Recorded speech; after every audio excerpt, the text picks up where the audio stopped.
সংস্থাগুলো কারা কারা নির্বাচিত হবেন, কারা কোন রাজনৈতিক দল করবেন, এইটা যদি নির্ধারণ করে দেন তাহলে শেখ হাসিনার বিরুদ্ধে লড়াইয়ের কি আর থাকলো, এটার আর কি দাম থাকলো? এর তো আর কোনো দাম থাকলো না। শেখ হাসিনাও এই কাজ করেছে। উনি তৃণমূল থেকে জাতীয় পর্যায় পর্যন্ত গোয়েন্দা সংস্থা দিয়ে তিনি বিরোধী দলের লোকজনকে ধমক দিতেন, চেষ্টা করাতেন যে বিএনপি থেকে তাদেরকে যেন সরিয়ে দেওয়া যায়, তারা যেন আরেকটি রাজনৈতিক দল গঠন করতে পারে, তারা যেন বিএনপিকে ভাঙে। এই কাজটাই তো 16-17 বছর শেখ হাসিনা গোয়েন্দা সংস্থাগুলোকে দিয়ে করিয়েছেন।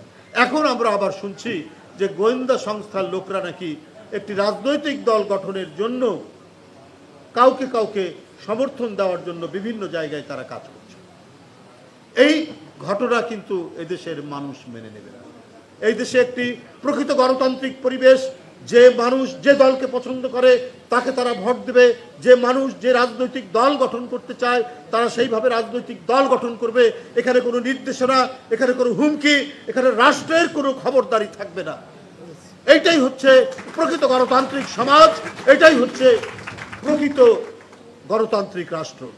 সেটা না করে আপনার মঈনুদ্দিন ফখরুদ্দিনের মতো, হোসেন মোহাম্মদ এরশাদের মতো এবং শেখ হাসিনার মতো একই কালচার, একই সংস্কৃতির যদি পুনরাবৃত্তি হয় তাহলে তো মানুষ মনে করবে আরেকটি ফ্যাসিবাদ তৈরির প্রচেষ্টা চলছে। এখানে অন্তর্বর্তীকালীন সরকার তারা জিনিসটাকে যাচাই বাছাই না করে হয় তারা এটি করেছেন, অথবা তাদের মনে যদি কোনো অসৎ উদ্দেশ্য থাকে যে আমরা আবারও মঈনুদ্দিন ফখরুদ্দিনরা যে প্রচেষ্টা নিয়েছেন যে বিএনপিকে ভাঙার, গণতান্ত্রিক শক্তিকে দুর্বল করার, সেই ধরনেরই আরেকটি ক্ষুদ্র প্রচেষ্টা অত্যন্ত ক্ষীণ আকারে এই সরকারের ভিতরে কাজ করছে কিনা, তাদের অন্তরের মধ্যে ক্রিয়াশীল আছে কিনা, এই নিয়ে জনমনে কিন্তু ব্যাপক সন্দেহ দেখা দিয়েছে।